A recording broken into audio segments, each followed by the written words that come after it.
Okay, ಆತ್ಮೀಯ ವಿದ್ಯಾರ್ಥಿಗಳೇ, ಎಲ್ಲರಿಗೂ ನಮಸ್ಕಾರ. ನಾವೇನು ಮಾಡಿದ್ವಿ ಇಷ್ಟು ದಿನ? ಗಣಿತ ಮತ್ತು ಗಣಿತದ ವಿವಿಧ ಪರಿಕಲ್ಪನೆಗಳ ಬಗ್ಗೆ ತಿಳ್ಕೊಂಡಿದ್ವಿ, ಹೌದಾ? ಇವಾಗ ಏನು ಮಾಡೋಣ, ಹೊಸ ಕಾನ್ಸೆಪ್ಟ್ ತೊಗೊಂಬರೋಣ. ಅದೇನಪ್ಪ ಅಂದರೆ ಪರಿಸರ. ಈಗ ಪ್ರತಿಯೊಂದು ಕಾಂಪಿಟೇಟಿವ್ ಎಕ್ಸಾಮ್ನಲ್ಲಿ ಏನು ಮಾಡ್ತಾನೆ, ಪರಿಸರಕ್ಕೆ ಸಂಬಂಧಪಟ್ಟಂತೆ, ಹೌದಾ, ನಮ್ಮ ದೈನಂದಿನ ಜೀವನಕ್ಕೆ ಅನ್ವಯ ಮಾಡಿಕೊಂಡು ಕೆಲವೊಂದಿಷ್ಟು ಪ್ರಮುಖವಾದಂಥ ಪ್ರಶ್ನೆಗಳನ್ನು ಏನು ಮಾಡ್ತಾನೆ, ಕೇಳ್ತಾನೆ, ಹೌದಾ?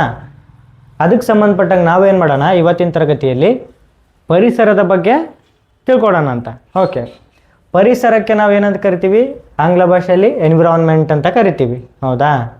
ಹಾಗಾದ್ರೆ ಪರಿಸರ ಈ ಪದ ಎಲ್ಲಿಂದ ಬಂತು, ಈ ಎನ್ವಿರಾನ್ಮೆಂಟ್ ಅಂತಕ್ಕಂಥ ಪದ ಎಲ್ಲಿಂದ ಬಂತು ಅಂತ ನೋಡಿದ್ವಪ್ಪ ಅಂದ್ರೆ, ನೋಡ್ರಿ, ಈ ಪರಿಸರ ಅಂತಕ್ಕಂಥ ಕನ್ನಡ ಪದವನ್ನು ನಾವೇನು ಮಾಡ್ತೀವಿ, ಈ ಆಂಗ್ಲ ಭಾಷೆಯ ಎನ್ವಿರಾನ್ಮೆಂಟ್ ಅಂತಕ್ಕಂಥ ಪದಕ್ಕೆ ಸಮಾನವಾಗಿ ಬಳಸ್ತಾ ಇದ್ದೀವಿ. ಏನಂತ ಬಳಸ್ತಾ ಇದ್ದೀವಿ? ಪರಿಸರ, ಹೌದಾ? ಓಕೆ, ಈ ಪರಿಕಲ್ಪನೆ ಏನಪ್ಪ ಅಂದ್ರೆ ಪರಿಸರದ ಆಂಗ್ಲ ಭಾಷೆಯ ಎನ್ವಿರಾನ್ಮೆಂಟ್ ಅಂತಕ್ಕಂಥ ಪದಕ್ಕೆ ಸಮಾನವಾಗಿ ನಾವೇನು ಮಾಡ್ತಾ ಇದ್ದೀವಿ, ಕನ್ನಡದಲ್ಲಿ ಈ ಪರಿಸರ ಪದವನ್ನು ಬಳಸ್ತಾ ಇದ್ದೀವಿ. ಓಕೆನಾ? ಓಕೆ, ಹಾಗಾದ್ರೆ ಈ ಎನ್ವಿರಾನ್ಮೆಂಟ್ ಅಂತಕ್ಕಂಥ ಪದ ಫ್ರೆಂಚ್ ಭಾಷೆಯ ಯಾವುದು? ಫ್ರೆಂಚ್ ಭಾಷೆಯ ಎನ್ವಿರಾನರ್ ಅಂತಕ್ಕಂಥ ಪದದಿಂದ ಬಂದೈತಿ. ಯಾವ ಭಾಷೆ? ಫ್ರೆಂಚ್ ಭಾಷೆಯ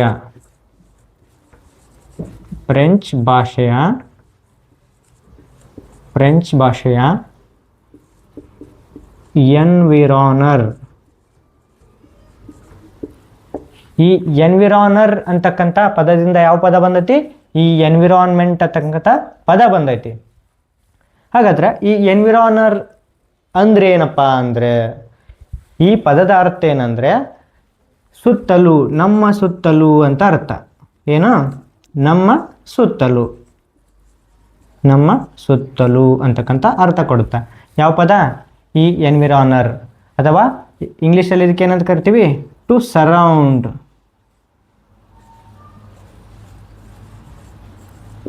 ಅರ್ಥ ಆಯ್ತಾ? To surround. ಓಕೆ, ನಮ್ಮ ಸುತ್ತಲೂ ಅಥವಾ ಟು ಸರೌಂಡ್ ಅಂತ ಕರಿತೀವಿ. ಓಕೆ, ಈ ಎನ್ವಿರಾನರ್ ಅಂತಕ್ಕಂಥ ಪದದ ಅರ್ಥ ಅದು. ಈ ಫ್ರೆಂಚ್ ಭಾಷೆಯ ಎನ್ವಿರಾನರ್ ಅಂತಕ್ಕಂಥ ಪದದಿಂದ ಈ ಆಂಗ್ಲ ಭಾಷೆಯ ಎನ್ವಿರಾನ್ಮೆಂಟ್ ಅಂತಕ್ಕಂಥ ಪದ ಬಂದೈತಿ.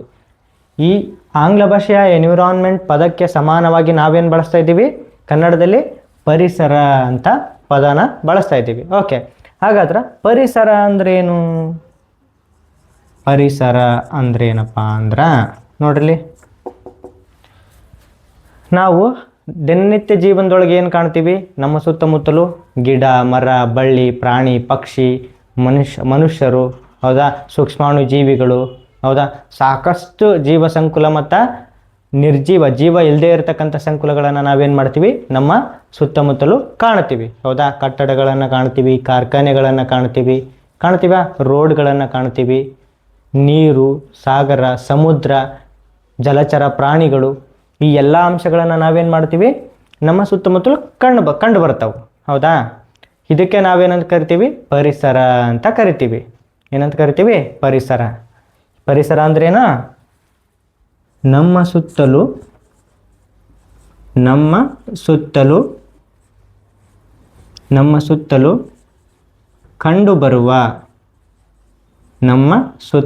ಕಂಡುಬರುವ ಸಜೀವ ಹಾಗೂ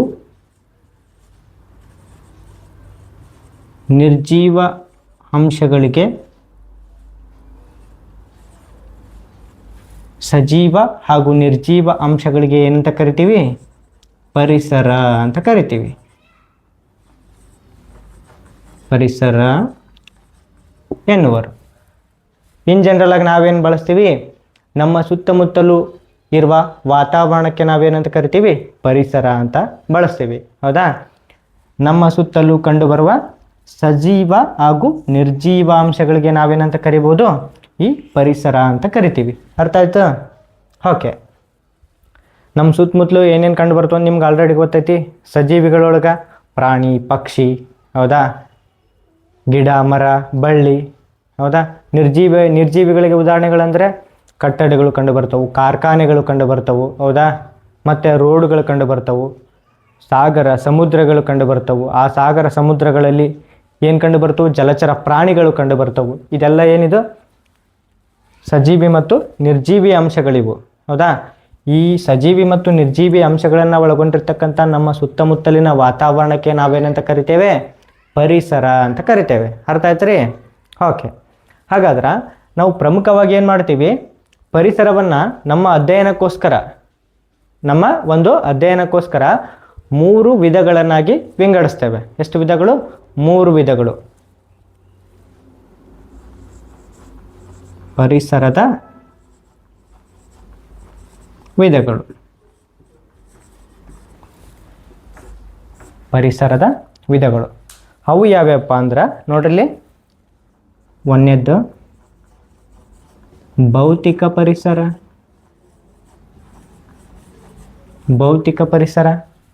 ಎರಡನೇದ್ದು ಮಾನವ ನಿರ್ಮಿತ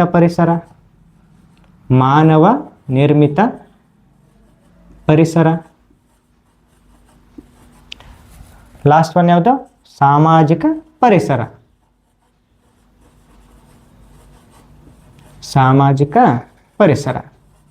ಓಕೆ. ಭೌತಿಕ ಪರಿಸರ, ಮಾನವ ನಿರ್ಮಿತ ಪರಿಸರ ಮತ್ತು ಸಾಮಾಜಿಕ ಪರಿಸರ, ಇವೇ ನೀವು ಪರಿಸರದ 3 ವಿಧಗಳು. ಅರ್ಥ ಆಯ್ತು ರೀ? ನಾವೇನು ಮಾಡೋಣ ಈಗ? ಭೌತಿಕ ಪರಿಸರ ಅಂದ್ರೇನು, ಅಲ್ಲಿ ಯಾವ್ಯಾವ ಅಂಶಗಳು ಕಂಡು ಬರ್ತಾವೋ, ಅದೇ ರೀತಿಯಾಗಿ ಮಾನವ ನಿರ್ಮಿತ ಪರಿಸರ ಅಂದ್ರೇನು, ಅಲ್ಲಿ ಯಾವ್ಯಾವ ಅಂಶಗಳನ್ನು ನಾವು ಕಾಣ್ತೇವೆ, ಮತ್ತು ಅದೇ ರೀತಿಯಾಗಿ ಸಾಮಾಜಿಕ ಪರಿಸರ ಏನೇನು ಅಂಶಗಳನ್ನು ಒಳಗೊಂಡೈತಿ ಅಂತ ಅನ್ನೋದನ್ನು ನಾವೇನು ಮಾಡೋಣ? ಒಂದೊಂದಾಗಿ ಡಿಟೇಲ್ ಆಗಿ ತಿಳ್ಕೊಳ್ಳೋಣ ಅಂತ. ಓಕೆ. ಇದನ್ನೇನು ಮಾಡಿರಿ? ನೀಟಾಗಿ ಸ್ಕ್ರೀನ್ಶಾಟ್ ತಗೋರಿ. ಈಗ 1 by 1 ಪರಿಸರದ ವಿಧಗಳಾಗಿರ್ತಕ್ಕಂಥ ಭೌತಿಕ, ಮಾನವ ನಿರ್ಮಿತ ಮತ್ತು ಸಾಮಾಜಿಕ ಪರಿಸರವನ್ನು ಡಿಸ್ಕಸ್ ಮಾಡೋಣ ಅಂತ. ಅಲ್ಲಿ ಏನೇನು ಅಂಶ ಬರ್ತಾವು, ಏನೇನಿಲ್ಲ, ಯಾವುದಕ್ಕೆ ನಾವು ಭೌತಿಕ ಅಂತೀವಿ, ಯಾವುದಕ್ಕೆ ನಾವು ಮಾನವ ನಿರ್ಮಿತ ಅಂತ ಕರಿತೀವಿ, ಯಾವುದಕ್ಕೆ ನಾವು ಸಾಮಾಜಿಕ ಪರಿಸರ ಅಂತ ಕರಿತೇವೆ ಅನ್ನೋದನ್ನು ನೋಡೋಣ ಅಂತ. ಓಕೆ. ನೋಡ್ರಿ, ಫಸ್ಟ್ ಒನ್ ಏನಂದೆ ನಾನು? ಭೌತಿಕ ಪರಿಸರ. ಭೌತಿಕ ಅಂತಕ್ಕಂಥ ಪದನ ಏನು ಮಾಡ್ತಿಲ್ಲಿ? ಆ ಭೌತಿಕ ಪರಿಸರವನ್ನು ಸೂಚಿಸುತ್ತ. ಅಂದರೆ ಭೂಮಿಯ ಮೇಲೆ ನೈಸರ್ಗಿಕವಾಗಿ, ಹೌದಾ, ಯಾರ ಒಂದು ಸಹಾಯವಿಲ್ಲದೆ ಸ್ವಂತವಾಗಿ ಸ್ವಾಭಾವಿಕವಾಗಿ ಏನು ನಿರ್ಮಾಣಗೊಂಡಿರ್ತಕ್ಕಂಥ ಒಂದು ಅಂಶಗಳಿಗೆ ನಾವೇನಂತ ಕರಿತೀವಿ? ಭೌತಿಕ ಪರಿಸರ ಅಂತ ಕರಿತೀವಿ. ಅಂದ್ರೆ ಈಗ ನೋಡ್ರಿ, ನಾವೇನು ಮಾಡ್ತೀವಿ? ಮನೆಗಳನ್ನಾಗಿರ್ಬೋದು, ಕಾರ್ಖಾನೆಗಳನ್ನು, ರೋಡುಗಳನ್ನು, ರಸ್ತೆಗಳನ್ನು ನಮ್ಮ ಅನುಕೂಲಕ್ಕೆ ನಾವು ನಿರ್ಮಿಸ್ಕೊಳ್ತೀವಿ, ಹೌದಾ? ನಾವೇನೂ ನಿರ್ಮಿಸ್ದೇ ಏನಾಗಿರ್ತಾವು? ಸಾಗರ, ಸಮುದ್ರ, ಕಾಡುಗಳು, ಹೌದಾ, ಗುಡ್ಡ, ಬೆಟ್ಟ, ಮರ, ಇವೆಲ್ಲ ಏನಾಗಿರ್ತಾವೆ? ತಮ್ಮಿಂದ ತಾವೇ ರಚನೆಗೊಂಡವು. ಎಲ್ಲಿ? ನಮ್ಮ ಸುತ್ತಮುತ್ತಲು, ಎಲ್ಲಿ? ಭೂಮಿಯ ಮೇಲೆ. ಅದಕ್ಕೆ ನಾವೇನಂತ ಕರಿತೀವಿ? ಭೌತಿಕ ಪರಿಸರ ಅಂತ ಕರಿತೀವಿ. ನೋಡ್ರಿ, ಭೌತಿಕ ಪರಿಸರ ಅಂದ್ರೇನು?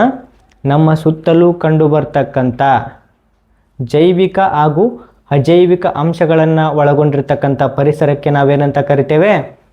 ಭೌತಿಕ ಪರಿಸರ ಅಂತ ಕರಿತೀವಿ. ಯಾವುದಕ್ಕೆ? ನಮ್ಮ ಸುತ್ತಮುತ್ತಲೂ ಕಂಡುಬರುವ ಜೈವಿಕ ಹಾಗೂ ಅಜೈವಿಕ ಅಂಶಗಳನ್ನು ಒಳಗೊಂಡಿರ್ತಕ್ಕಂಥ ಪರಿಸರ, ಅದಕ್ಕೆ ನಾವೇನಂತ ಕರಿತೇವೆ? ಭೌತಿಕ ಪರಿಸರ. ನೋಡ್ರಿ, ಜೈವಿಕ ಹಾಗೂ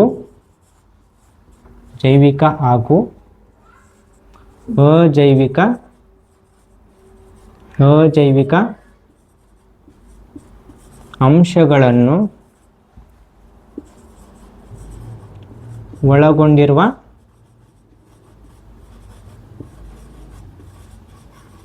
ಪರಿಸರವೇ ಏನಾಗಿರುತ್ತಾ? ಭೌತಿಕ ಪರಿಸರ ಆಗಿರುತ್ತಾ. ಭೌತಿಕ ಪರಿಸರ. ಓಕೆ. ಭೌತಿಕ ಪರಿಸರ ಅಂದ್ರೆ ಏನು? ಜೈವಿಕ ಹಾಗೂ ಅಜೈವಿಕ ಅಂಶಗಳನ್ನು ಒಳಗೊಂಡಿರುವ ಪರಿಸರ, ಅದಕ್ಕೆ ನಾವು ಭೌತಿಕ ಪರಿಸರ ಅಂತ ಕರಿತೀವಿ, ಹೌದಾ? ಹಾಗಾದ್ರೆ ಈ ಜೈವಿಕ ಅಂದ್ರೇನು, ಈ ಅಜೈವಿಕ ಅಂದ್ರೇನು ನಮ್ಗೆ ಗೊತ್ತಿರಬೇಕಲ್ಲ. ಓಕೆ. ನಾವಿಲ್ಲಿ ಮೇಲೆ ಬೆಳೆಸಿದ್ವಿ ಸಜೀವ ಮತ್ತು ನಿರ್ಜೀವ ಅಂತೇಳಿ. ಸಜೀವ ಅಂದ್ರೇನು? ಜೀವ ಇರುವಂತಹ. ಈ ಸಜೀವ ಪದಕ್ಕೆ ನಾವು ಏನಂತ ಕರಿಬೋದು? ಜೈವಿಕ ಅಂತ ಕರಿಬೋದು. ಯಾವ ಯಾವ ಪ್ರಾಣಿ ಪಕ್ಷಿ ಮತ್ತು ವಸ್ತುಗಳಿಗೆ ಜೀವ ಐತಲ್ಲ ಅವಕ್ಕೆಲ್ಲವಕ್ಕೂ ನಾವೇನಂತ ಕರಿತೀವಿ? ಜೈವಿಕ ಅಂಶಗಳು ಅಥವಾ ಸಜೀವಿಗಳು ಅಂತ ಕರಿತೀವಿ. ಅರ್ಥ ಆತ್ರಿ? ಹಾಗಾದ್ರೆ ಅಜೈವಿಕ ಅಂಶಗಳಂದ್ರೇನು? ಜೀವವಿರದಂತಹ ಪ್ರಾಣಿಗಳು ಅಥವಾ ವಸ್ತುಗಳಿಗೆ ನಾವೇನಂತ ಕರಿತೀವಿ? ಅಜೈವಿಕ ಅಂಶಗಳು ಅಂತ ಕರಿತೀವಿ. ಅರ್ಥ ಆತ್ರಿ? ನಮ್ಮ ಸುತ್ತಮುತ್ತಲು ಸಾಕಷ್ಟು ಏನು ಕಂಡು ಬರ್ತಾವೆ? ಅಂಶಗಳು ಕಂಡು ಬರ್ತಾವೆ. ಅದರಲ್ಲಿ ಕೆಲವೊಂದಿಷ್ಟು ಜೈವಿಕ ಆದವು, ಇನ್ನು ಕೆಲವೊಂದಿಷ್ಟು ಅಜೈವಿಕ ಆದವು. ಅವನ್ನ ಯಾವ ಜೈವಿಕ ಅಂತ ಕರಿತೀವಪ್ಪ ಅಂದ್ರೆ ಅವಕ್ಕೆ ಜೀವ ಐತಿ. ಅವು ಏನು ಮಾಡ್ತಾವು? ಉಸಿರಾಟ ಮಾಡ್ತಾವು, ಆಹಾರ ಸೇವಿಸ್ತಾವು, ಬೆಳವಣಿಗೆ ಹೊಂದುತ್ತವು, ಹೌದಾ? ಸಾಯ್ತವು, ಸಂತಾನೋತ್ಪತ್ತಿ ಮಾಡ್ತಾವು. ಈ ಎಲ್ಲ ಲಕ್ಷಣಗಳನ್ನು ಯಾವ ಒಳಗೊಂಡಿರ್ತಾವಲ್ಲ ಅವಕ್ಕೆ ನಾವು ಜೈವಿಕ ಅಂಶಗಳು ಅಥವಾ ಸಜೀವಿಗಳು ಅಂತ ಕರಿತೀವಿ. ಅರ್ಥ ಆತ್ರಿ? ಯಾವ ಕರಿತೀವಿ? ಯಾವ ಉಸಿರಾಟ ಮಾಡ್ತಾವು, ಆಹಾರ ಸೇವಿಸ್ತವು, ವಿಸರ್ಜನೆ ಮಾಡ್ತಾವು, ಮತ್ತು ಬೆಳವಣಿಗೆ ಹೊಂದುತ್ತವು, ಮತ್ತು ಸಂತಾನೋತ್ಪತ್ತಿ ನಡೆಸಿ ಕೊನೆಗೇನು ಮಾಡ್ತಾವು? ಮರಣವನ್ನು ಹೊಂದುತ್ತವು. ಅಂತಹ ಒಂದು ಜೀವಿಗಳಿಗೆ ನಾವು ಜೈವಿಕ ಅಂಶಗಳು ಅಥವಾ ಸಜೀವಿಗಳು ಅಂತ ಕರಿತೀವಿ. ಅರ್ಥ ಆತ್ರಿ? ಇನ್ನೂ ಕೆಲವೊಂದಿಷ್ಟು ಅಂಶಗಳು ನಮ್ಮ ಸುತ್ತಮುತ್ತಲೇ ಕಂಡು ಬರ್ತಾವೆ. ಅವು ಯಾವ್ಯಾವು? ಅವಕ್ಕೆ ಜೀವ ಇರಂಗಿಲ್ಲ, ಅವು ಏನು ಮಾಡಲ್ಲ? ಉಸಿರಾಟ ಮಾಡಂಗಿಲ್ಲ, ಆಹಾರ ಸೇವಿಸಂಗಿಲ್ಲ, ಬೆಳವಣಿಗೆ ಹೊಂದಂಗಿಲ್ಲ, ಹೌದಾ? ಸಂತಾನೋತ್ಪತ್ತಿ ನಡೆಸಂಗಿಲ್ಲ, ಮತ್ತು ಅವು ಮರಣವನ್ನು ಹೊಂದೋದಿಲ್ಲ, ಹೌದಾ? ಅವಕ್ಕೆ ಏನಂತ ಕರಿತೀವಿ ನಾವು? ನಿರ್ಜೀವಿಗಳು ಅಥವಾ ನಿರ್ಜೀವ ಅಂಶಗಳು ಅಥವಾ ಅಜೈವಿಕ ಅಂಶಗಳು ಅಂತ ಕರಿತೀವಿ. ನಮ್ಗೆ ಇಲ್ಲಿ ಏನು ಗೊತ್ತಿರಬೇಕು? ಸಜೀವ, ನಿರ್ಜೀವ, ಜೈವಿಕ, ಅಜೈವಿಕ ಈ ಪದಗಳ ನಡುವೆ ಇರತಕ್ಕಂಥ ವ್ಯತ್ಯಾಸಗಳು ಗೊತ್ತಿರಬೇಕು. ಅರ್ಥ ಆತ್ರಿ? ಈಗ ನಿಮ್ಗೆ ಗೊತ್ತಾಯ್ತಂತ ಅನ್ಕೋತೀನಿ. ಸಜೀವಿಗಳು ಅಥವಾ ಜೈವಿಕ ಅಂಶಗಳು ಅಂದರೆ ಯಾವುವು? ನಿರ್ಜೀವಿಗಳು ಅಥವಾ ಅಜೈವಿಕ ಅಂಶಗಳು ಅಂದರೆ ಯಾವುವು ಅಂತೇಳಿ. ಅರ್ಥ ಆತ್ರಿ? ಓಕೆ.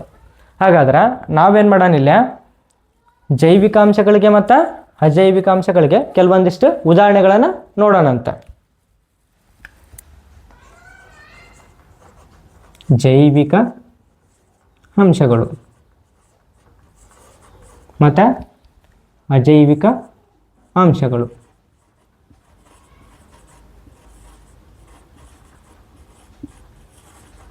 ಜೈವಿಕ ಅಂಶಗಳು ಮತ್ತು ಅಜೈವಿಕ ಅಂಶಗಳು. ನೋಡ್ರಿ, ನಾ ಹೇಳ್ದೆ ಜೈವಿಕ ಅಂಶಗಳಿಗೆ ಉದಾಹರಣೆ ಯಾವುವು? ಸಸ್ಯವರ್ಗ. ಮೊನ್ನೆದ್ದು ಸಸ್ಯವರ್ಗ.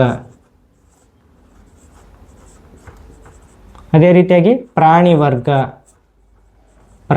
ವರ್ಗ ಮತ್ತು ಮಾನವರು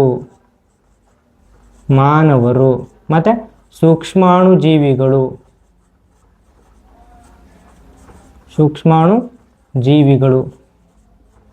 ಇವೆಲ್ಲ ನೀವು ಜೈವಿಕ ಅಂಶಗಳು.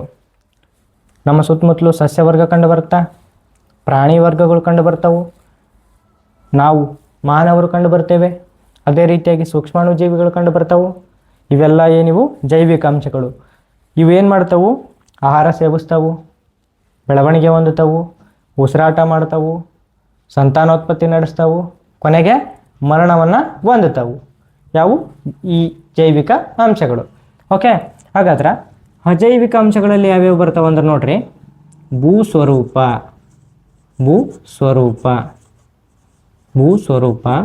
ಮತ್ತು ನೀರು, ಗಾಳಿ,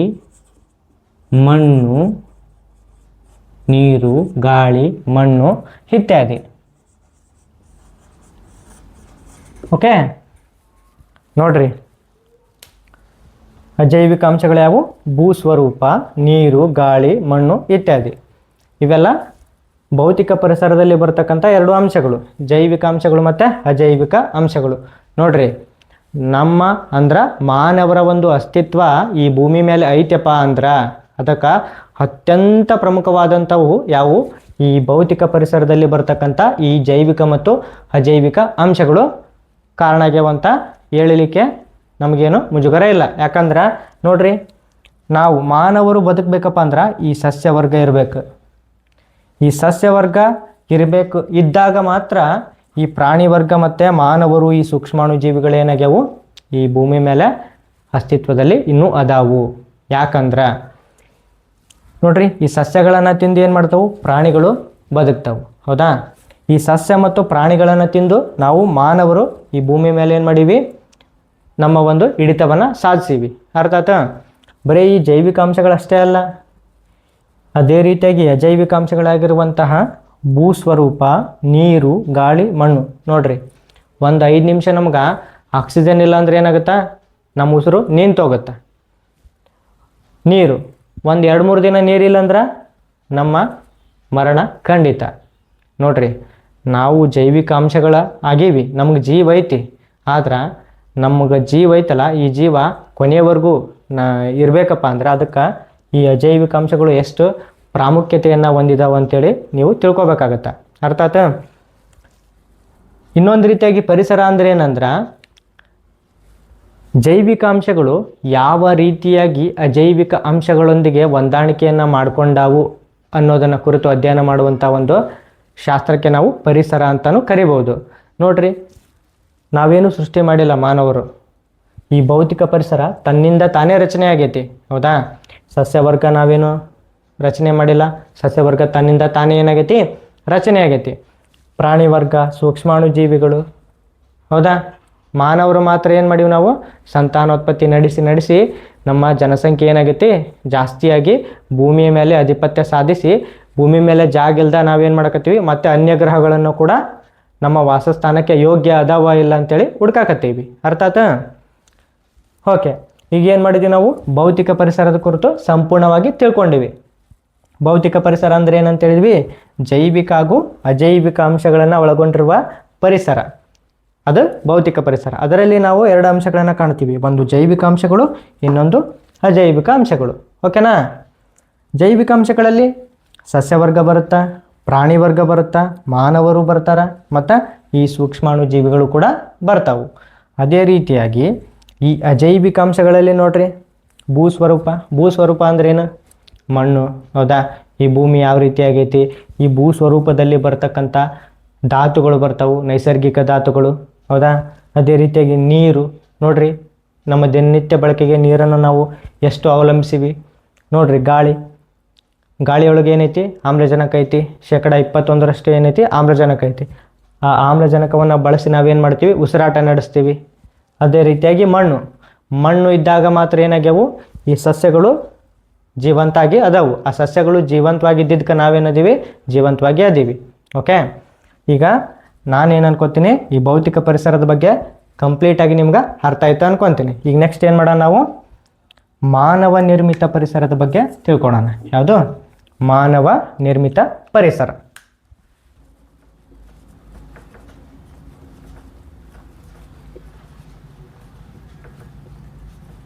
ವಿಧಗಳೊಳಗೆ 1ನೇದು ಮುಗೀತು. ಯಾವುದು? ಭೌತಿಕ ಪರಿಸರ.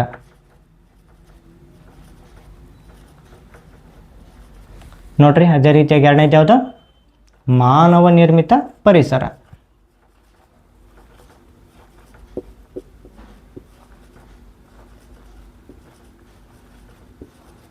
ಮಾನವ ನಿರ್ಮಿತ ಪರಿಸರ ಇದ್ರ ಬಗ್ಗೆ ಆಲ್ರೆಡಿ ನಾವೇನು ಮಾಡೀವಿ? ಡಿಸ್ಕಸ್ ಮಾಡೀವಿ. ಈಗೇನು ಮಾಡೋಣ? ಮಾನವ ನಿರ್ಮಿತ ಪರಿಸರದ ಬಗ್ಗೆ ತಿಳ್ಕೊಳ್ಳೋಣ. ಓಕೆ, ಮಾನವ ನಿರ್ಮಿತ ಪರಿಸರ. ಮಾನವ ಅಂದರೆ ಯಾರು? ನಾವೇನು ಮಾಡೀವಿ? ನಮ್ಮ ಅವಶ್ಯಕತೆಗಳಿಗೆ, ಹೌದಾ, ನಮ್ಮ ಜೀವನವನ್ನು ಸುಧಾರಿಸೋಕ್ಕೋಸ್ಕರ ಕೆಲವೊಂದಿಷ್ಟು ಮಾರ್ಪಾಡುಗಳನ್ನು ಮಾಡ್ಕೊಂಡಿವಿ. ಎಲ್ಲಿ? ಭೌತಿಕ ಪರಿಸರದಲ್ಲಿ. ಮನೆಗಳನ್ನು ನಿರ್ಮಾಣ ಮಾಡ್ಕೊಂಡಿವಿ, ರಸ್ತೆಗಳನ್ನು ನಿರ್ಮಿಸಿವಿ, ಹೌದಾ, ರೈಲು ಮಾರ್ಗಗಳು ಮತ್ತು ವಿಮಾನ ಸಂಚಾರ, ಹಡಗು ಮಾರ್ಗಗಳು, ಹೌದಾ, ದೊಡ್ಡ ದೊಡ್ಡ ಕಾರ್ಖಾನೆಗಳು, ಮತ್ತೇನು ಮಾಡೀವಿ? ಚರ್ಚ್ಗಳನ್ನು ನಿರ್ಮಾಣ ಮಾಡೀವಿ, ದೇವಸ್ಥಾನಗಳನ್ನು ನಿರ್ಮಾಣ ಮಾಡೀವಿ, ಮತ್ತು ಅಣೆಕಟ್ಟುಗಳನ್ನು ನಿರ್ಮಿಸಿವಿ. ಇವನ್ನ ಎದಕ್ಕೆ ಇವನ್ನೆಲ್ಲ ಎದಕ್ಕೆ ನಿರ್ಮಾಣ ಮಾಡ್ಬೇಕು ನಾವು? ಯಾಕೆ ನಿರ್ಮಾಣ ಮಾಡ್ಕೊಂಡಿವಪ್ಪ ಅಂದ್ರೆ ನಮ್ಮ ಒಂದು ಅವಶ್ಯಕತೆಗಳಿಗಾಗಿ. ನಮಗೇನು ಅವಶ್ಯಕತೆ ಐತಿ? ನಮ್ಮ ಜೀವನದ ಒಂದು ಗುಣಮಟ್ಟವನ್ನು ಯಾವ ರೀತಿಯಾಗಿ ನಾವು ಸುಧಾರಿಸ್ಕೊಂಡಿವಿ, ಯಾವ ರೀತಿಯಾಗಿ ನಾವು ಸುಧಾರಿಸ್ಕೊಳಕ್ಕೆ ಏನೇನು ಬೇಕು ಅದನ್ನೆಲ್ಲ ನಾವೇನು ಮಾಡೀವಿ? ಇವತ್ತು ತಂತ್ರಜ್ಞಾನದ ಮೂಲಕ, ನಮ್ಮ ಒಂದು ಬುದ್ಧಿಶಕ್ತಿಯ ಮೂಲಕ ಏನು ಮಾಡೀವಿ? ಸಾಕಷ್ಟು ಅಂಶಗಳನ್ನು ನಿರ್ಮಿಸಿವಿ. ಅವಕ್ಕೆಲ್ಲವಕ್ಕೆ ಏನಂತ ಕರಿತೀವಿ ನಾವು? ಮಾನವ ನಿರ್ಮಿತ ಪರಿಸರ ಅಂತ ಕರಿತೀವಿ. ಅರ್ಥ ಆಯ್ತು ರೀ? ನೋಡ್ರಿ, ನಾವು ವಾಸ ಮಾಡೋಕ್ಕೆ ಏನು ಮಾಡೀವಿ? ಮನೆಗಳನ್ನು ನಿರ್ಮಾಣ ಮಾಡೀವಿ. ಅವು ಎಂತೆಂಥವು? ಇಬ್ಬರು ಗಂಡ ಹೆಂಡತಿ ಇದ್ರೆ ದೊಡ್ಡ ದೊಡ್ಡ ಬಂಗ್ಲೆಗಳನ್ನು ಕೂಡ ನಾವೇನು ಮಾಡೀವಿ? ನಿರ್ಮಾಣ ಮಾಡ್ಕೊಂಡಿವಿ. ಓಕೆ. ಯಾವ ರೀತಿಯಾಗಿ ಜನಸಂಖ್ಯೆ ಹೆಚ್ಚಾಗೈತಲ್ಲ ಆ ರೀತಿಯಾಗಿ ನಾವು ಭೌತಿಕ ಪರಿಸರವನ್ನು ನಾಶ ಮಾಡಿ ನಮ್ಮ ಒಂದು ಮಾನವ ನಿರ್ಮಿತ ಪರಿಸರವನ್ನು ಜಾಸ್ತಿ ಮಾಡ್ಕೊಂಡಿವಿ. ಓಕೆ, ನೋಡ್ರಿ ಭೌತಿಕ ಪರಿಸರ ಅಂದ್ರೆ ಏನಂತ ನೋಡೋಣ. ಫಸ್ಟ್ ನೀಟಾಗಿ ನೋಡ್ರಿ, ಬರ್ಸ್ತೀನಿ ಇಲ್ಲಿ. ನಮ್ಮ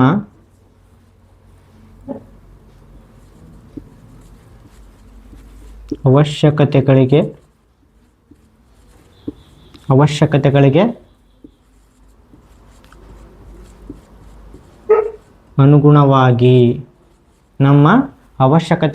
ಅನುಗುಣವಾಗಿ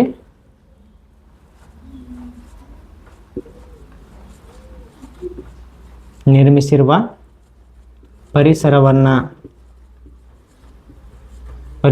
ನಾವೇನಂತ ಕರಿತೀವಿ? ಮಾನವ ನಿರ್ಮಿತ ಪರಿಸರ ಅಂತ ಕರಿತೀವಿ. ಮಾನವ ನಿರ್ಮಿತ ಪರಿಸರ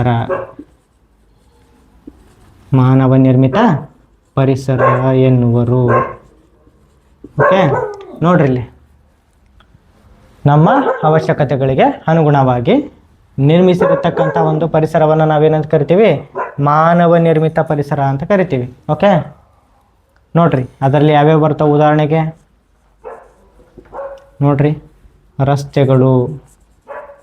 ರಸ್ತೆಗಳು ಬರ್ತಾವೆ, ಮನೆಗಳು ಬರ್ತಾವ, ಮತ್ತು ಕಾರ್ಖಾನೆಗಳು,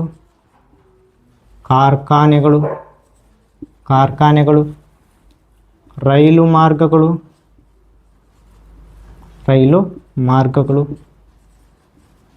ಇತ್ಯಾದಿ. ನಾನೇನು ಮಾಡೀನಿ, ಕೆಲವೊಂದಿಷ್ಟು 4 ಉದಾಹರಣೆ ಅಷ್ಟೇ ಬರ್ಸೀನಿ. ಯಾವಕ್ಕ? ಮಾನವ ನಿರ್ಮಿತ ಪರಿಸರಕ್ಕೆ. ಲಕ್ಷಾಂತರ ಮಾನವ ನಿರ್ಮಿತ ಪರಿಸರಗಳು ಏನು ಮಾಡ್ತಾವೆ? ನಮ್ಮ ಸುತ್ತಮುತ್ತಲು ಕಂಡು ಬರ್ತಾವೆ, ಹೌದಾ? ಆದ್ರೆ ಉದಾಹರಣೆಗೆ ನಾನು ಏನು ಮಾಡೀನಿ, ಅತ್ಯಂತ ಪ್ರಮುಖವಾದವುಗಳು ರಸ್ತೆಗಳು, ಮನೆಗಳು, ಕಾರ್ಖಾನೆಗಳು, ರೈಲು ಮಾರ್ಗಗಳನ್ನು ಮಾತ್ರ ನಾನು ಏನು ಮಾಡೀನಿ ಇಲ್ಲಿ ಬರ್ದೀನಿ. ಓಕೆ, ಇವೆಲ್ಲ ಏನಾಗ್ಯವು? ನಮ್ಮ ಒಂದು ಅವಶ್ಯಕತೆಗಳು, ದೈನಂದಿನ ಅವಶ್ಯಕತೆಗಳನ್ನು ಪೂರೈಸ್ತಾವು. ನೋಡ್ರಿ, ರಸ್ತೆಗಳು ಏನು ಮಾಡ್ತಾವು? ನಾವು ಒಂದು ಸ್ಥಳದಿಂದ ಇನ್ನೊಂದು ಸ್ಥಳಕ್ಕೆ ವಾಹನಗಳ ಮುಖಾಂತರ ಚಲಿಸೋಕೆ ಸಹಾಯ ಮಾಡ್ತಾವೆ. ಓಕೆ, ಈ ಮನೆಗಳು ಏನು ಮಾಡ್ತಾವು? ನಮ್ಮ ಒಂದು ವಾಸ ಮಾಡೋಕೆ ಯೋಗ್ಯ ಆಗ್ಯವು. ಏನು? ಮಳೆ, ಗುಡುಗು, ಮಿಂಚು, ಪ್ರಾಕೃತಿಕ ವಿಕೋಪಗಳು ಆದಾಗ ನಮ್ಮನ್ನೇನು ಮಾಡ್ತಾವೆ? ಈ ಮನೆಗಳು ರಕ್ಷಣೆ ಮಾಡ್ತಾವೆ. ಅದಕ್ಕಾಗಿ ನಾವೇನು ಮಾಡೀವಿ? ಈ ಮನೆಗಳನ್ನು ನಿರ್ಮಾಣ ಮಾಡ್ಕೊಂಡಿವಿ. ಯಾವುದಕ್ಕೆ? ನಮ್ಮ ಒಂದು ವಾಸಕ್ಕಾಗಿ. ಅದೇ ರೀತಿಯಾಗಿ ಕಾರ್ಖಾನೆಗಳು ನೋಡ್ರಿ, ಪರಿಸರ ನಾಶಕ್ಕೆ ಅತ್ಯಂತ ಒಂದು ಪ್ರಮುಖವಾದಂಥ ಅಂಶಗಳಲ್ಲಿ ಈ ಕಾರ್ಖಾನೆಗಳು ಕೂಡ ಬರ್ತಾವೆ. ನಾವು ಭೌತಿಕ ಪರಿಸರದಲ್ಲಿ ಕೆಲವೊಂದಿಷ್ಟು ಅಂಶಗಳನ್ನು ಕಾಣ್ತೀವಲ್ಲ, ಆ ಸಸ್ಯವರ್ಗವನ್ನು ಬಳಸಿ ಸಾಕಷ್ಟು ಕಾರ್ಖಾನೆಗಳನ್ನು ನಿರ್ಮಾಣ ಮಾಡ್ಕೊಂಡಿವಿ, ಹೌದಾ? ಆ ಕಾರ್ಖಾನೆಗಳಿಂದ ಏನಾಗೈತಿ? ವಿಷವಸ್ತುಗಳು ಬಿಡುಗಡೆ ಆಗ್ತಾವೆ ಪರಿಸರಕ್ಕೆ. ಅದು ನೀರಿನ ರೂಪದಲ್ಲಿ ಆಗಿರ್ಬೋದು, ಮತ್ತು ವಿಷ ಗಾಳಿಯ ಮುಖಾಂತರ ಪರಿಸರವನ್ನು ಸೇರಿ ಈ ಕಾರ್ಖಾನೆಗಳಿಂದ ನಮ್ಮ ಒಂದು ಪರಿಸರ ಹಾಳಾಗ್ತೈತಿ, ಹೌದಾ? ಇದನ್ನು ಯಾಕೆ ನಿರ್ಮಾಣ ಮಾಡ್ಕೊಂಡಿವಪ್ಪ ಅಂದ್ರೆ ನೋಡ್ರಿ, ನಾವು ದೈನಂದಿನ ಜೀವನದಲ್ಲಿ ಬಳಸ್ತಕ್ಕಂಥ ಸಾಕಷ್ಟು ವಸ್ತುಗಳನ್ನು ಎಲ್ಲಿಂದ ತಯಾರಿಸ್ತೀವಿ ನಾವು? ಈ ದೊಡ್ಡ ದೊಡ್ಡ ಕಾರ್ಖಾನೆಗಳಿಂದನ, ಹೌದಾ? ಕಚ್ಚಾ ವಸ್ತುಗಳನ್ನು ಕಾರ್ಖಾನೆಗೆ ತೊಗೊಂಡೋಗಿ ಏನು ಮಾಡ್ತೀವಿ? ಅವನ್ನ ಸಿದ್ಧ ವಸ್ತುಗಳನ್ನಾಗಿ ತಯಾರು ಮಾಡಿ ನಮ್ಮ ಒಂದು ದೈನಂದಿನ ಅವಶ್ಯಕತೆಗಳನ್ನು ಪೂರೈಸ್ಕೊಳ್ತೀವಿ. ಫಾರ್ ಎಕ್ಸಾಂಪಲ್ ನೋಡ್ರಿ, ನಮ್ಮ ಉಡುಪುಗಳಾಗಿರ್ಬೋದು, ಹೌದಾ? ನಮ್ಮ ಮನೆಯಲ್ಲಿ ಬಳಸ್ತಕ್ಕಂಥ ಟೇಬಲ್ಲು, TV, ಬೆಂಚು, ಬಾಗಿಲುಗಳಾಗಿರ್ಬೋದು, ಸಾಕಷ್ಟು ಎಕ್ಸಾಂಪಲ್ ಬರ್ತಾವೆ, ಹೌದಾ? ಪಟ್ಟಿ ಮಾಡೋಕೆ ಕುಂತ್ನಂದ್ರೆ ಮುಗಿಯಂಗೆ ಇಲ್ಲ. ಅಷ್ಟು ವಸ್ತುಗಳನ್ನು ನಾವೇನು ಮಾಡ್ತೀವಿ? ಈ ಕಾರ್ಖಾನೆಗಳಿಂದ ತಯಾರು ಮಾಡ್ತೀವಿ, ಹೌದಾ? ಹಾಗಾಗಿ ಈ ಕಾರ್ಖಾನೆಗಳು ಏನಾಗ್ಯಾವು? ವಿಷ ವಸ್ತುಗಳನ್ನು ಏನು ಮಾಡ್ತಾವೆ? ವಾತಾವರಣಕ್ಕೆ ಬಿಡ್ತಾವೆ. ಹಂಗಾಗಿ ಇವೇನು ಮಾಡ್ತಾವೆ? ಪರಿಸರ ಮಾಲಿನ್ಯವನ್ನು ಉಂಟು ಮಾಡ್ತಕ್ಕಂಥ ಅಂಶಗಳು ಆಗ್ಯಾವು. ಓಕೆ, ಅದನ್ನು ಬಿಟ್ಟರೆ ಈಗ ಮುಂದೆ ನೋಡೋಣಂಥದ್ದು ಬಂದಾಗ ಕಾರ್ಖಾನೆಗಳಿಂದ ಏನೇನು ಉಪಯೋಗ ಐತೆ ನಮ್ಗೆ? ನಮ್ಮ ಅವಶ್ಯಕತೆಗಳನ್ನು ಇವೇನು ಮಾಡ್ತಾವೆ? ಕಾರ್ಖಾನೆಗಳು ಪೂರೈಸ್ತವೆ. ಯಾವ ರೀತಿ? ಕಚ್ಚಾ ವಸ್ತುಗಳನ್ನು ಸಿದ್ಧ ವಸ್ತುಗಳನ್ನಾಗಿ ಮಾಡ್ತಾವೆ. ನಾವೇನು ಮಾಡ್ತೀವಿ? ಹತ್ತಿನ ಕಾರ್ಖಾನೆಗೆ ತೊಗೊಂಡೋಗ್ತೀವಿ, ಅವೇನು ಮಾಡ್ತಾವೆ? ಬೀಜಗಳನ್ನು ಮತ್ತು ಹತ್ತಿಯನ್ನು ಸಪ್ರೇಟ್ ಮಾಡಿ ಹತ್ತಿಯಿಂದ ಹತ್ತಿ ಬಟ್ಟೆಗಳನ್ನು ತಯಾರು ಮಾಡ್ತಾವೆ, ಹೌದಾ? ಹತ್ತಿ ಬಟ್ಟೆಗಳನ್ನು ನಾವೇನು ಮಾಡ್ತೀವಿ? ಮತ್ತು ಗಂಡು ಮಕ್ಕಳು, ಹೆಣ್ಣು ಮಕ್ಕಳು ತರಿಸ್ತೀವ. ಓಕೆ, ಹತ್ತಿ ಬಟ್ಟೆನ ಒಂದು ಎಕ್ಸಾಂಪಲ್ ಕೊಟ್ಟೆ. ಈ ಕಾರ್ಖಾನೆಗೆ ಸಾಕಷ್ಟು ಕಾರ್ಖಾನೆ ಪಟ್ಟಿ ಮಾಡೋಕ್ಕೆ ಸಾಧ್ಯ ಆಗಂಗಿಲ್ಲ, ಅಷ್ಟು ಕಾರ್ಖಾನೆಗಳದಾವ, ಅಷ್ಟು ವಸ್ತುಗಳನ್ನು ನಾವು ಏನು ಮಾಡ್ತಾವೆ, ತಯಾರು ಮಾಡ್ತಾವೆ. ರೈಲು ಮಾರ್ಗಗಳು ನೋಡ್ರಿ, ಈ ರೈಲು ಮಾರ್ಗಗಳು ಏನದಾವಲ್ಲ, ಮಾರ್ಗಗಳಲ್ಲಿ ಅಂದ್ರೆ ವಿವಿಧ ಸಾರಿಗೆಗಳಲ್ಲಿ ಈ ರೈಲು ಮಾರ್ಗಗಳು ಅತ್ಯಂತ ಪ್ರಮುಖ ಆಗ್ಯದವು. ಯಾಕಂದ್ರೆ ಒಂದೇ ಸಾರಿ ಅಂದ್ರೆ ಒಂದು ಸರಿ ಅವು ಸರಕು ಮತ್ತು ಸರಕುಗಳನ್ನು ಒಯ್ದಪ್ಪ ಅಂದ್ರೆ ಸಾಕಷ್ಟು ಪ್ರಮಾಣದಲ್ಲಿ ಒತ್ತೈತವು. ಯಾಕಂದ್ರೆ ಸಾಕಷ್ಟು ಬೋಗಿಗಳನ್ನು ಒಂದು ಎಂಜಿನ್ಗೆ ಅಟ್ಯಾಚ್ ಮಾಡಿರ್ತೀವಿ ನಾವು, ಹೌದಾ? ಅಟ್ಯಾಚ್ ಮಾಡಿ ಈ ರೈಲು ಮಾರ್ಗಗಳನ್ನು ಏನು ಮಾಡೀವಿ, ನಮ್ಮ ಅವಶ್ಯಕತೆಗಳನ್ನು ಪೂರೈಸ್ಕೊಳ್ಳೋಕೆ ನಿರ್ಮಿಸ್ಕೊಂಡಿವಿ. ಇನ್ನೂ ಸಾಕಷ್ಟು ಬರ್ತಾವೆ. ಯಾವುದಕ್ಕೆ? ಈ ಮಾನವ ನಿರ್ಮಿತ ಪರಿಸರಕ್ಕೆ. ಆದ್ರೆ ಎಕ್ಸಾಂಪಲ್ ಆಗಿ ನಾವೊಂದು 4 ಬರ್ದೀನಿ, ಅದ್ರ ಬಗ್ಗೆ ತಿಳ್ಕೊರಿ. ಓಕೆ, ಈಗ ನೆಕ್ಸ್ಟ್ ಥರ್ಡ್ ಒನ್ ಯಾವುದು?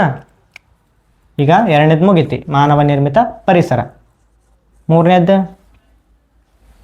ಸಾಮಾಜಿಕ ಪರಿಸರ. ಸಾಮಾಜಿಕ ಪರಿಸರ ನೋಡ್ರಿ, ಸಾಮಾಜಿಕ ಪರಿಸರ. ಸಮಾಜ ಅಂದ್ರೇನು ನೋಡ್ರಿ, ಮಾನವ ಸಂಘಜೀವಿ ಅಂತ ನಿಮ್ಗೆ ಆಲ್ರೆಡಿ ಗೊತ್ತೈತಿ. ಸಂಘಜೀವಿ ಅಂದ್ರೇನು? ಮನುಷ್ಯ ಒಬ್ಬೊಂಟಿಯಾಗಿ ಜೀವಿಸಲಾರ. ಅವನು ಏನು ಮಾಡ್ತಾನ? ಗುಂಪುಗಳಲ್ಲಿ ವಾಸ ಮಾಡ್ತಾನ, ಹೌದಾ? ಅದಕ್ಕಾಗಿ ನಾವೇನು ಮಾಡ್ತೀವಿ, ಮಾನವನನ್ನು ಸಂಘಜೀವಿ ಅಂತೇಳಿ ಪರಿಗಣಿಸ್ತೀವಿ. ಓಕೆ, ಈ ಸಾಮಾಜಿಕ ಪರಿಸರ ಅಂದರೆ ಏನಂದ್ರೆ ನೋಡ್ರಿ, ನಮ್ಮ ಆಚಾರ ವಿಚಾರ ಆಗಿರ್ಬೋದು, ಸಂಸ್ಕೃತಿ, ನಡೆ ನುಡಿ ಮತ್ತು ಕಟ್ಟುಪಾಡುಗಳು, ಇವಕ್ಕೆಲ್ಲವಕ್ಕೂ ನಾವೇನಂತ ಕರಿತೀವಿ, ಸಾಮಾಜಿಕ ಪರಿಸರ ಅಂತ ಕರಿತೀವಿ. ಓಕೆ, ಈ ಸಾಮಾಜಿಕ ಪರಿಸರ ಏನು ಮಾಡುತ್ತಪ್ಪ ಅಂದ್ರೆ ಈ ಭೌತಿಕ ಪರಿಸರದಲ್ಲಿ ಸಿಗ್ತಕ್ಕಂಥ ಸಾಕಷ್ಟು ಸಂಪನ್ಮೂಲಗಳನ್ನು ಯಾವ ರೀತಿಯಾಗಿ, ಹೇಗೆ, ಎಷ್ಟು ನಾವು ಬಳಕೆ ಮಾಡಬೇಕು ಅನ್ನೋದನ್ನು ಏನು ಮಾಡ್ತಾವೆ, ಈ ಸಾಮಾಜಿಕ ಪರಿಸರ ನಿರ್ಧಾರ ಮಾಡುತ್ತೆ.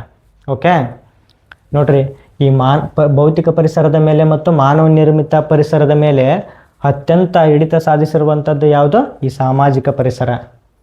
ಈ ಸಾಮಾಜಿಕ ಪರಿಸರ ಏನು ಮಾಡುತ್ತೆ ಅಂತ ಹೇಳಿದ್ ನಾನು, ನಮ್ಮ ಭೂಮಿಯ ಮೇಲೆ ಸಿಗ್ತಕ್ಕಂಥ ಸಂಪನ್ಮೂಲಗಳನ್ನು ಹೇಗೆ, ಯಾವ ರೀತಿಯಾಗಿ, ಎಷ್ಟು, ಹೌದಾ, ಯಾರಿಗಾಗಿ, ಹೇಗೆ ನಾವು ಬಳಸಬೇಕು ಅನ್ನೋದನ್ನು ನಿರ್ಧಾರ ಮಾಡುತ್ತೆ. ಯಾವುದು? ಈ ಸಾಮಾಜಿಕ ಪರಿಸರ. ಓಕೆ, ನೋಡ್ರಿ, ಈ ಸಾಮಾಜಿಕ ಪರಿಸರ ಅಂದ್ರೇನು? ಸಮಾಜ ಅಂತ ಹೇಳಿದೆ, ನಮ್ಮದು ಒಂದು ಸಮಾಜ, ಹೌದಾ? ಈಗ ಒಂದು ಏನು ಮಾಡ್ತಾ, ಒಂದು ಮಾನವರ ಗುಂಪು ಒಂದು ನಿರ್ದಿಷ್ಟ ಸ್ಥಳದಲ್ಲಿ ವಾಸ ಮಾಡುತ್ತಾ, ಅಲ್ಲಿ ಏನು ಮಾಡಿರ್ತಾರೆ ಅವರು, ತಮ್ಮ ಅವಶ್ಯಕತೆಗಳಿಗಾಗಿ ಮನೆಗಳನ್ನು ಕಟ್ಕೊಂಡಿರ್ತಾರೆ, ಹೌದಾ? ಮತ್ತೇನು ಮಾಡಿರ್ತಾರೆ, ದೊಡ್ಡ ದೊಡ್ಡ ಟ್ಯಾಂಕ್ಗಳನ್ನು ನಿರ್ಮಾಣ ಮಾಡಿ ತಮ್ಮ ನೀರಿನ ಒಂದು ಅವಶ್ಯಕತೆಯನ್ನು ಪೂರೈಸ್ಕೊಳ್ತಿರ್ತಾರೆ, ಹೌದಾ? ಅವ್ರೇನು ಅಲ್ಲೊಂದು ಡ್ಯಾಮನ್ನು ನಿರ್ಮಾಣ ಮಾಡ್ತಾರೆ ಒಂದು ಊರಿಗಾಗಿ? ಇಲ್ಲ, ಅವ್ರಿಗೆ ಎಷ್ಟು ನೀರು ಬೇಕು ಅಷ್ಟರದಷ್ಟೇ ಏನು ಮಾಡ್ತಾರೆ, ಅವರು ಒಂದು ಟ್ಯಾಂಕನ್ನು ನಿರ್ಮಿಸ್ಕೊಳ್ತಾರೆ. ಅದನ್ನು ಯಾಕೆ ನಿರ್ಮಿಸ್ಕೊಂಡಿರ್ತಾರಂದ್ರೆ, ಈ ಸಾಮಾಜಿಕ ಪರಿಸರದಲ್ಲಿರ್ತಕ್ಕಂಥ ಕೆಲವೊಂದಿಷ್ಟು ಸಂಘಜೀವಿಗಳಾಗಿರುವಂತಹ ಮನುಷ್ಯರು ನಿರ್ಧಾರ ಮಾಡ್ತಾರೆ, ನಮ್ಗೆ ಇಷ್ಟು ಜನ ಅದೀವಿ, ನಮ್ಗೆ ಇಷ್ಟಾದ್ರೆ ಸಾಕು ಅಂತೇಳಿ. ಓಕೆ, ಸಾಮಾಜಿಕ ಪರಿಸರ ಅಂದ್ರೇನು? ನಮ್ಮ ಆಚಾರ ವಿಚಾರ, ಸಂಸ್ಕೃತಿ, ನಡೆ ನುಡಿ, ಹೌದಾ, ಇವುಗಳನ್ನೆಲ್ಲವೂ ನಾವು ಸಾಮಾಜಿಕ ಪರಿಸರ ಅಂತ ಕರಿತೀವಿ, ಹೌದಾ? ಸಾಮಾಜಿಕ ಪರಿಸರದ ಒಂದು ಅತ್ಯಂತ ಪ್ರಮುಖವಾದಂಥ ಕೆಲಸ ಏನು? ಸಂಪನ್ಮೂಲಗಳನ್ನು ಹೇಗೆ, ಯಾವ ರೀತಿಯಾಗಿ, ಎಷ್ಟು ಪ್ರಮಾಣದಲ್ಲಿ ನಾವು ಬಳಸ್ಕೋಬೇಕು ಅನ್ನೋದನ್ನು ನಿರ್ಧಾರ ಮಾಡ್ತಕ್ಕಂಥ ಶಕ್ತಿ ಯಾರಿಗೈತಿ? ಈ ಸಾಮಾಜಿಕ ಪರಿಸರಕ್ಕೆ ಐತಿ. ಓಕೆ, ನೋಡ್ರಿ, ಶಾಲೆಗಳಾಗಿರ್ಬೋದು, ಆಸ್ಪತ್ರೆಗಳಾಗಿರ್ಬೋದು, ಮತ್ತು ಸಾರ್ವಜನಿಕ ಸ್ಥಳಗಳು ಯಾವ್ಯಾವ ಕಂಡು ಬರ್ತಾವಲ್ಲ ಅವೆಲ್ಲವೇನಿವು ಸಾಮಾಜಿಕ ಪರಿಸರಗಳು. ಅವು ರಾಜಕೀಯ ಆಗಿರ್ಬೋದು, ಧಾರ್ಮಿಕ ಸ್ಥಳಗಳಾಗಿರ್ಬೋದು, ಮತ್ತು ಆರ್ಥಿಕ ಸ್ಥಳಗಳು ಆಗಿರ್ಬೋದು, ಅವಕ್ಕೆಲ್ಲವಕ್ಕೂ ನಾವೇನಂತ ಕರಿಬೋದು? ಸಾಮಾಜಿಕ ಪರಿಸರದ ಅಂಶಗಳು ಅಂತ ಕರಿಬೋದು. ಅಂಶಗಳು ಅಂದ್ರೇನು? ಅಲ್ಲಿ ಕಂಡು ಬರತಕ್ಕಂಥ ಘಟಕಗಳು ಅವು. ಹಾಗಾಗಿ ನಾವು ಅವಕ್ಕೆ ಅಲ್ಲಿ ಕಂಡು ಬರುವಂಥ ಅಂಶಗಳು ಅಂತ ಕರಿತೀವಿ. ಓಕೆ, ಆತ್ಮೀಯ ಸ್ಪರ್ಧಾರ್ಥಿಗಳೇ, ಇವತ್ತಿನ ತರಗತಿಯಲ್ಲಿ ನಾವೇನು ಮಾಡಿದ್ವಿ, ಪರಿಸರ ಅಂತಕ್ಕಂಥ ಒಂದು ಕಾನ್ಸೆಪ್ಟ್ ಒಳಗೆ ಪರಿಸರ ಅಂದ್ರೆ ಏನಂತ ನೋಡಿದ್ವಿ. ನಮ್ಮ ಸುತ್ತಮುತ್ತಲೂ ಕಂಡು ಬರತಕ್ಕಂಥ ಸಜೀವ ಹಾಗೂ ನಿರ್ಜೀವಾಂಶಗಳಿಗೆ ಪರಿಸರ ಅಂತೇಳಿ ತಿಳ್ಕೊಂಡ್ವಿ. ಮತ್ತು ಈ ಪರಿಸರ ಪದದ ಉತ್ಪತ್ತಿಯನ್ನು ನೋಡಿದ್ವಿ. ಈ ಪರಿಸರ ಅಂತಕ್ಕಂಥ ಪದವನ್ನು ನಾವು ಆಂಗ್ಲ ಭಾಷೆಯ ಎನ್ವಿರಾನ್ಮೆಂಟ್ ಅಂತಕ್ಕಂಥ ಪದಕ್ಕೆ ಸಮಾನವಾಗಿ ಬಳಸ್ತಾ ಇದ್ದೀವಿ. ಹೌದಾ? ಈ ಎನ್ವಿರಾನ್ಮೆಂಟ್ ಪದವನ್ನು ನಾವು ಎಲ್ಲಿಂದ ಬಾರೋ ಮಾಡ್ಕೊಂಡಿವಿ? ಫ್ರೆಂಚ್ ಭಾಷೆಯ ಎನ್ವಿರಾನರ್. ಹಾಗಾದ್ರೆ ಎನ್ವಿರಾನರ್ ಅಂದರೆ ಏನಂತ ಹೇಳಿದೆ?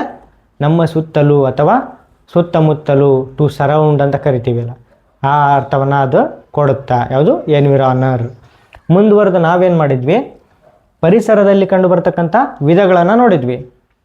ಹೌದಾ? ನಮ್ಮ ಒಂದು ಅಧ್ಯಯನಕ್ಕೋಸ್ಕರ ಏನು ಮಾಡಿದ್ವಿ ನಾವು? ಪರಿಸರವನ್ನು ಪ್ರಮುಖವಾಗಿ 3 ವಿಧಗಳನ್ನಾಗಿ ಮಾಡಿದ್ವಿ ಅಂತ ಹೇಳಿದೆ ನಾನು. ಭೌತಿಕ ಪರಿಸರ ಮತ್ತು ಬೌದ್ಧಿಕ ಪರಿಸರ. ಭೌತಿಕ ಪರಿಸರ, ಅದೇ ರೀತಿಯಾಗಿ ಮಾನವ ನಿರ್ಮಿತ ಪರಿಸರ, 3ನೇದು ಸಾಮಾಜಿಕ ಪರಿಸರ. ಭೌತಿಕ ಪರಿಸರ ಅಂದರೆ ಏನಂತ ತಿಳ್ಕೊಂಡ್ವಿ, ಅಲ್ಲಿ ಬರ್ತಕ್ಕಂಥ ಅಂಶಗಳನ್ನು ನೋಡಿದ್ವಿ. ಮತ್ತು ಜೈವಿಕ ಅಂದ್ರೇನು, ಅಜೈವಿಕ ಅಂದ್ರೇನು, ಸಜೀವ ಅಂದ್ರೇನು, ನಿರ್ಜೀವ ಅಂದ್ರೇನು ನಿಮ್ಗೆ ಆಲ್ರೆಡಿ ಗೊತ್ತಾಗೈತೆ. ಮಾನವ ನಿರ್ಮಿತ ಪರಿಸರ ಅಂದ್ರೇನು, ಅಲ್ಲಿ ಕಂಡು ಬರ್ತಕ್ಕಂಥ ಅಂಶಗಳು ಯಾವುವು ಅಂತ ನೋಡಿದ್ವಿ. ಕೊನೆಯದಾಗಿ ಸಾಮಾಜಿಕ ಪರಿಸರ. ನೋಡ್ರಿ, ಈ ಸಾಮಾಜಿಕ ಪರಿಸರ ಭೌತಿಕ ಮತ್ತು ಮಾನವ ನಿರ್ಮಿತ ಪರಿಸರದ ಮೇಲೆ ಯಾವ ರೀತಿಯಾಗಿ ತನ್ನ ಹಿಡಿತವನ್ನು ಸಾಧಿಸೈತಿ ಅನ್ನೋದು ನೋಡಿದ್ವ್ಯಾ? ನಾವೇನು ಮಾಡೋಣ, ಇವತ್ತಿಂದ ಕಂಟಿನ್ಯೂ ಆಗಿ ಪರಿಸರದಲ್ಲಿ ಬರ್ತಕ್ಕಂಥ ಸಾಕಷ್ಟು ಪರಿಕಲ್ಪನೆಗಳನ್ನು ಒಂದೊಂದಾಗಿ ನೋಡ್ತಾ ಹೋಗೋಣಂತ. ಓಕೆ, ಮುಂದುವರೆದು ನಾವೇನು ಮಾಡೋಣ, ಪರಿಸರ ಪಾರ್ಟ್ 2 ಒಳಗೆ ಭೌತಿಕ ಪರಿಸರದಲ್ಲಿ ಅಂದ್ರೆ ಪರಿಸರದ ಭಾಗಗಳು ಅಂತ ಬರ್ತಾವೆ. ಫಾರ್ ಎಕ್ಸಾಂಪಲು ಶಿಲಾಗೋಳದ ಬಗ್ಗೆ ಕೇಳಿರಿ, ಜಲಗೋಳ ಕೇಳಿರಿ, ವಾಯುಗೋಳ ಕೇಳಿರಿ, ಮತ್ತು ಜೀವಿಗೋಳ ಕೇಳಿರಿ. ಹೌದಾ? ಇವಕ್ಕೆ ಪರಿಸರದ ಭಾಗಗಳು ಅಂತ ಕರಿತೀವಿ. ಹೌದಾ?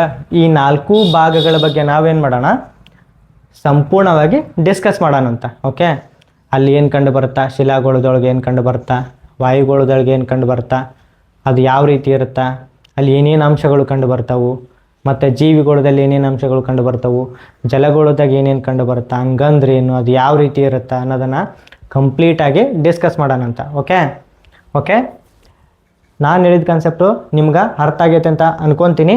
ಹಾಗಾದ್ರೆ ನಿಮ್ಗೆ ನಾವು ಹೇಳಿದ ಕಾನ್ಸೆಪ್ಟ್ ಇಷ್ಟ ಆಗಿತ್ತಪ್ಪ ಅಂದ್ರೆ ನಮ್ಮ ಯೂಟ್ಯೂಬ್ ಚಾನಲನ್ನು ಸಬ್ಸ್ಕ್ರೈಬ್ ಮಾಡಿ, ಲೈಕ್ ಮಾಡಿ ಮತ್ತು ಶೇರ್ ಮಾಡಿ. ಥ್ಯಾಂಕ್ ಯು, ಧನ್ಯವಾದಗಳು.